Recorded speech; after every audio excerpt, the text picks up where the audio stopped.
জুলাই হত্যাকাণ্ডের বিচার ও দুর্নীতির অভিযুক্তদের বিচারের দাবিতে টঙ্গীতে মানববন্ধন। ইমন চৌধুরী, স্টাফ রিপোর্টার। জুলাই হত্যাকাণ্ড মামলার বিচার দ্রুত সম্পন্ন এবং আওয়ামী লীগ সরকারের আমলে দুর্নীতির অভিযোগে অভিযুক্তদের আইনের আওতায় এনে বিচারের দাবিতে গাজীপুরের টঙ্গীতে মানববন্ধন ও বিক্ষোভ মিছিল অনুষ্ঠিত হয়েছে। বিকেল ৪টায় টঙ্গীর গাজীপুরা বাসস্ট্যান্ড এলাকায় বিক্ষুব্ধ জনতার ব্যানারে এ মানববন্ধনের আয়োজন করা হয়। মানববন্ধন শেষে একটি বিক্ষোভ মিছিল গাজীপুরা থেকে এশিয়া পাম্প এলাকা প্রদক্ষিণ করে পুনরায় গাজীপুরা এলাকায় এসে শেষ হয়। এ সময় অংশগ্রহণকারীরা জুলাই হত্যাকাণ্ডের বিচার নিশ্চিতের দাবিতে বিভিন্ন স্লোগান দেন। মানববন্ধনে প্রধান বক্তা হিসেবে বক্তব্য দেন এনসিপির কেন্দ্রীয় যুগ্ম মুখ্য সমন্বয়ক অ্যাডভোকেট আলী নাসের খান।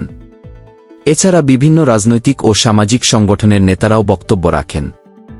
বক্তব্যে অ্যাডভোকেট আলী নাসের খান অভিযোগ করে বলেন, গাজীপুর সিটি কর্পোরেশনের সাবেক দুইবারের ভারপ্রাপ্ত মেয়র আসাদুর রহমান কিরণের বিরুদ্ধে প্রায় ৭০০ কোটি টাকার দুর্নীতির অভিযোগ রয়েছে। এত অভিযোগ থাকার পরও দুর্নীতি দমন কমিশন দুদক এখন পর্যন্ত কেন মামলা দায়ের করেনি, এ প্রশ্ন তোলেন তিনি আরও বলেন, আওয়ামী লীগের যেসব নেতাকে গ্রেপ্তার করা হয়েছে তাদের বিরুদ্ধে দায়ের হওয়া মামলাগুলোর বিচার কার্যক্রমে এখনও দৃশ্যমান অগ্রগতি দেখা যাচ্ছে না। দ্রুত বিচার নিশ্চিত করে জনগণের প্রত্যাশা পূরণের আহ্বান জানান তিনি। অ্যাডভোকেট আলী নাসের খান অভিযোগ করেন, উলামা লীগের নেতা ইসমাইল এবং গাছা থানা আওয়ামী লীগের নেতা আব্দুর রহিম সহ জুলাই হত্যাকাণ্ডে অভিযুক্ত কয়েকজন ব্যক্তি এখনও প্রকাশ্যে চলাফেরা করছেন এবং বিভিন্ন কর্মসূচিতে অংশ নিচ্ছেন।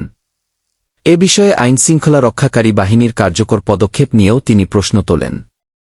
হবিগঞ্জে এনসিপির জুলাই পদযাত্রায় ছাত্রদলের হামলার ঘটনার নিন্দা জানিয়ে তিনি বলেন, রাজনৈতিক কর্মসূচিতে হামলা এবং হয়রানিমূলক মামলা কোনোভাবেই গ্রহণযোগ্য নয়। অবিলম্বে এসব কর্মকাণ্ড বন্ধ করতে হবে, অন্যথায় জনগণ এসব আচরণ ইতিবাচকভাবে